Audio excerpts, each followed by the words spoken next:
예, 저희는 이제 오늘부터 고린도 전서를 살펴보게 됩니다.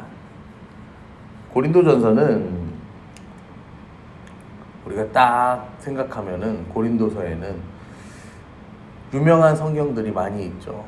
뭐 우리가 흔히 사랑장이라고 부르는 내용도 있고, 또 은사장이나 뭐 부활장, 이런 유명한 이름으로 불리는 성경들이 있습니다.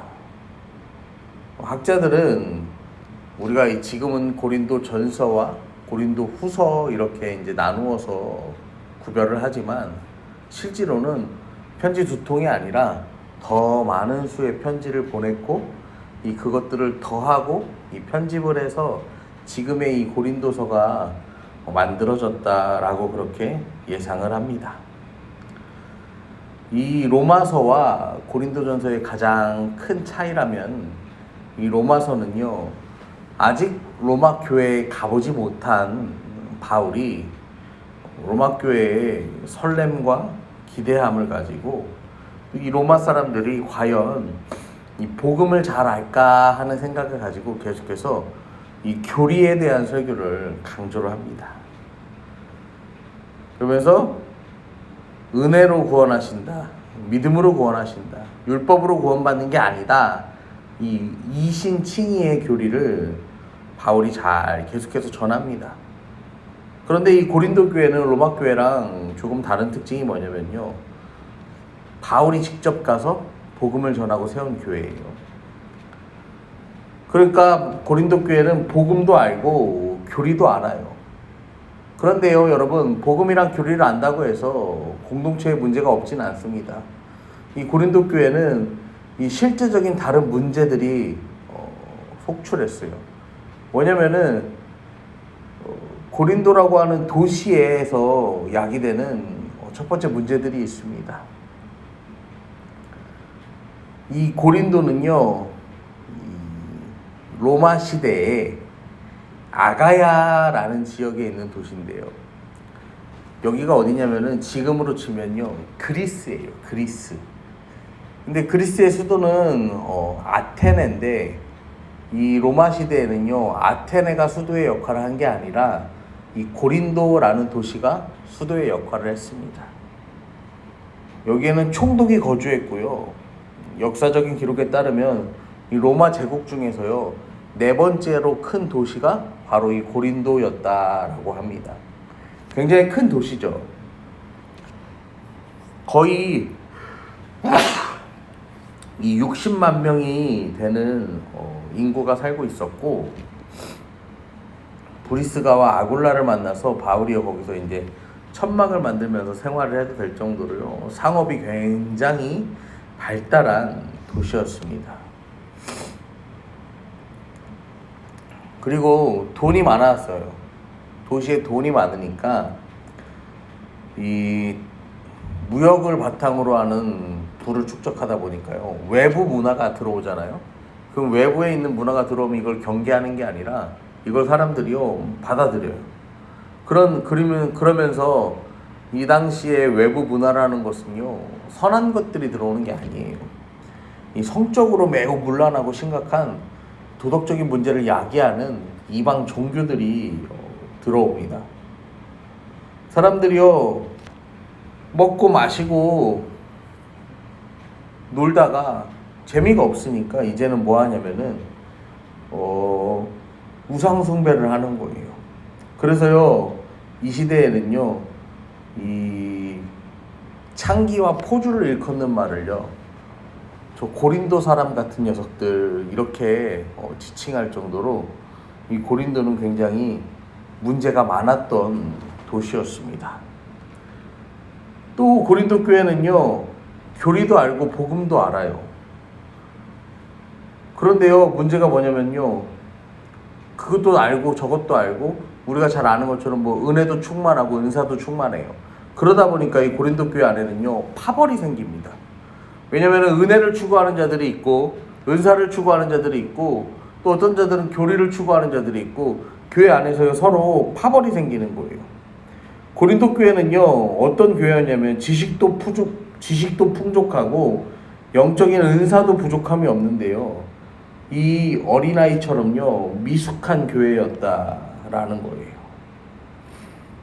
1절을 보시면 하나님의 뜻을 따라 그리스도 예수의 사도로 부르심을 받은 바울과 형제 소스데네는 하나님의 뜻을 따라 그리스도 예수의 사도로 부르심을 받은 바울과 형제의 소스데네. 여러분, 누가 이 편지를 쓰는가 이야기를 해요. 근데 우리가 다른 서신서들을 보면요, 바울이나 다른 대부분의 사람들이 어떻게 편지하냐면요, 그 편지를 받는 사람을 이야기해요. 누가 보내는지를 얘기 안 해요. 근데요, 오늘 바울은요, 누가 보낸다라고 이야기를 합니다. 여기 바울과 함께 등장하는 소스데네가 누구냐면요, 이 소스데네는 회당장인데요, 이 예수 믿는 회당장이었어요. 그래서요, 이 고린도가 총독이 사는 도시라고 했잖아요. 바울이요, 여기서 총독 앞에서 재판을 받아요. 막 이제 항소를 이게 고소를 당해서 재판을 받는데, 그래서 무죄로 풀려납니다. 그 유대인들이 너무 분하니까 뭐 하냐면요, 이 소스데네를 잡아다가요, 매질을 합니다. 그 사람이 소스데네인데, 이 소스데네를 잡아서 법정 앞에서 때리는데 총독이요, 이 일을 상관하지 않았다라고 사도행전에 기록이 되어 있어요. 그러니까 바울과 함께 고난을 받았던 사람이에요. 함께 고난받은 사람이요, 지금 고린도 교회를 위해서 편지를 쓰는 거예요. 여러분, 교회는 바로 이렇습니다. 여러분 같으면요, 저 같아도 이 나를 매질한 고린도 교회 성도들을 위해서요, 이 고린도의 사람들을 위해서요, 편지를 써서 그들을 권면한다? 복음을 전한다? 못해요. 근데요, 바울과 소스데네는요, 그 일을 하는 거예요. 여러분, 나를 핍박하고 나를 괴롭히고 나를 못살게 군 사람들에게 하나님의 말씀을 전해서요, 그 사람들을 바른 길로 이끌고 그 사람들의 영혼을 변화시키는 사람, 그 사람이 바로 교회임을 여러분 기억하시기를 바랍니다. 그러면서 예수의 사도로 부르심을 받았다 이야기를 합니다. 그러니까 바울과 소스데네는요, 우리는 우리 마음대로 이 일을 하는 게 아니라 예수님께서 우리를 부르셨다라는 거예요. 내가 이 편지를 쓴 이유는 예수님이 우리를 부르셨고 하나님이 우리에게 이 편지를 쓰게 하셨다라는 것입니다. 사도로 부르심을 받았음을 강조하는 거예요. 이거는 정말 읽어야 될 하나님의 말씀임을 이야기하는 거예요. 그러면 이 말씀이 누구한테 주어지냐면 2절에 보시면 고린도에 있는 하나님의 교회. 여러분, 고린도에 있는 하나님의 교회. 아까 말씀드린 것처럼 고린도는요, 너무너무 음탕하고요, 오은 우상이 도시에 가득한 동네예요.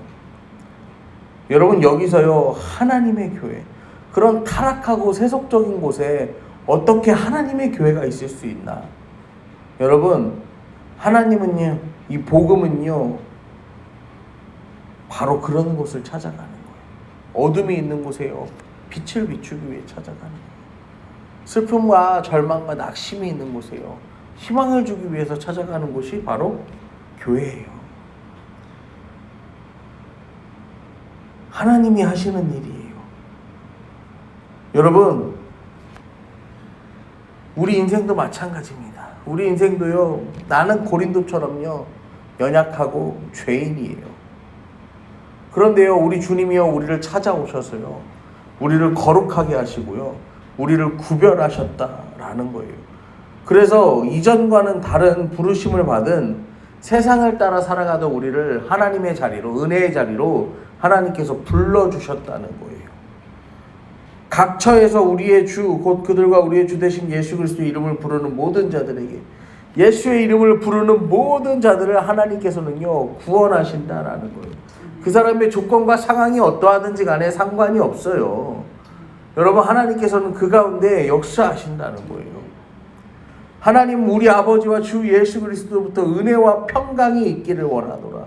여러분, 은혜와 평강은요, 우리가 만들어낼 수 없습니다. 이 은혜와 평강은 하나님께서 전적으로 부어주시는 거예요. 여러분, 은혜와 평강, 예수 믿고 변화되는 그 삶, 그것을 통해서 우리는 거룩해지고 구별되고 하나님의 교회가 되는 거예요. 그러면서 9절에 보시면은 바울이 한 번 더 이야기하는데요. 너희를 불러 그의 아들 예수 그리스도와 우리 주와 더불어 교제하게 하시는 하나님은 미쁘시도다 이야기합니다. 여러분, 예수님이 얼마나 좋은 분인지, 주와 더불어 교제하는 것이 얼마나 좋은지 예수님이 우리를 그 자리로 부르셨다라는 것입니다. 여러분, 이게 교회의 존재의 이유입니다.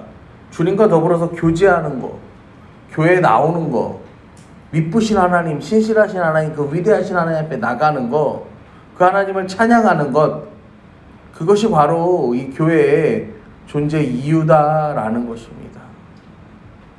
여러분, 이 고린도라는 교회는요, 고린도라는 그 땅은요, 정말로 세상에서 말하면요, 소망이 없어요. 여러분, 이 길을 다니면서 고린도 교회라는 교회 보신 적 있어요? 우리가 에베소 교회나 이제 다른 교회들의 이름은 종종 보는데 고린도 교회라는 이름은 본 적이 없어요. 왜냐면은요, 이 고린도 교회는요, 그렇게 교회 이름을 갖다 쓰기에도 뭐 하는 거예요? 그 땅 자체가요, 너무나도 타락하고 무너져서요, 소망이 없거든요. 하지만 하나님께서는요, 그 땅 가운데에도요, 하나님의 교회를 세우시고요, 하나님의 사람들을 세우시고요, 하나님의 말씀을 통하여서요, 변화시키고 이끌어 가시기를 원하신다라는 것입니다. 이제는 하나님의 은혜와 평강으로 우리의 삶을 채워나가기를 소망합니다. 여러분, 오늘 우리가요, 하나님의 말씀에 순종해서 나아가며 기도하기를 원합니다. 고린도전서의 말씀을 여러분 우리가 한 장 한 장 읽어가면서 여기에 나오는 이 모든 문제들이, 이거는 뭐예요? 고린도 교회의 문제가 아니고 우리를 향한, 우리에게 주시는 하나님의 사랑의 말씀이에요. 그럼에도 불구하고 그 땅 가운데 있는 하나님의 사람들을 너무나도 사랑하셔서 보내는 하나님의 사랑의 편지예요. 여러분, 우리를 향한 이 하나님의 사랑의 편지를 통해서요, 여러분 우리에게 은혜와 평강 주기를 원하시는, 또 오늘도 우리를 너무나 사랑하시고 우리 가운데 역사하시는 예수 그리스도의 마음을 깨닫고 주님과 함께 교제하고 동행하는 저와 여러분이 되기를 간절히 축원합니다. 아멘.